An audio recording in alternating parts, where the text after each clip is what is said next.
Social media વોટ્સએપમાં ફરિયાદીશ્રીને ધમકી ભર્યા message કરી હેરાનગતિ કરવાના ગુનામાં સંડોવાયેલ આરોપીને ઝડપી પાડતી સુરત શહેર સાયબર ક્રાઇમ સેલ ફરિયાદીશ્રીને વોટ્સએપ ઉપર અજાણ્યા મોબાઈલ નંબરથી મેસેજ કરનાર ઈસમે ગંદી ગાળો આપતા તથા ફરિયાદીશ્રીની દીકરી વિશે ધમકીભર્યા મેસેજ કરી હેરાનગતિ કરી ગુનો આચરેલ હોય જે બાબતે ફરિયાદીશ્રીએ ફરિયાદ આપતા સાયબર ક્રાઇમ પોલીસ સ્ટેશન ગુનો રજિસ્ટર્ડ નંબર 2026 ભારતીય દંડ સંહિતા 1860 ની કલમ 504, 507 તથા the information technology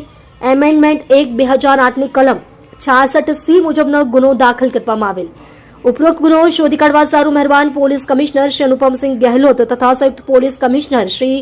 crime Raghavendra Vats તથા નાયબ police commissioner Shri crime cell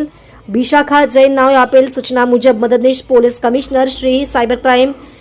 S.E. Daniels નાઓના માર્ગદર્શન હેઠળ police inspector Shri A.M. Parmar નાઓએ સદર ગુનાની તપાસ માટે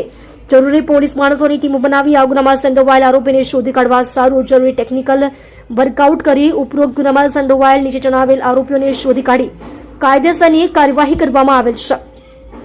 જેમાં આરોપીઓ મોહમ્મદ અશફાક નઈમુદ્દીન રીફાઈ ઉંમર વર્ષ 37 ધંધો કન્સ્ટ્રક્શન અભ્યાસ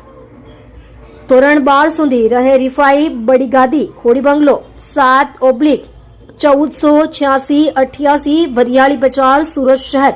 તેને પકડી પાડ્યા છે. ગુનામાં ભૂમિકા આ કામના આરોપીએ ડમી મોબાઈલ નંબરનો ઉપયોગ કરી તે નંબરના વોટ્સએપ ઉપરથી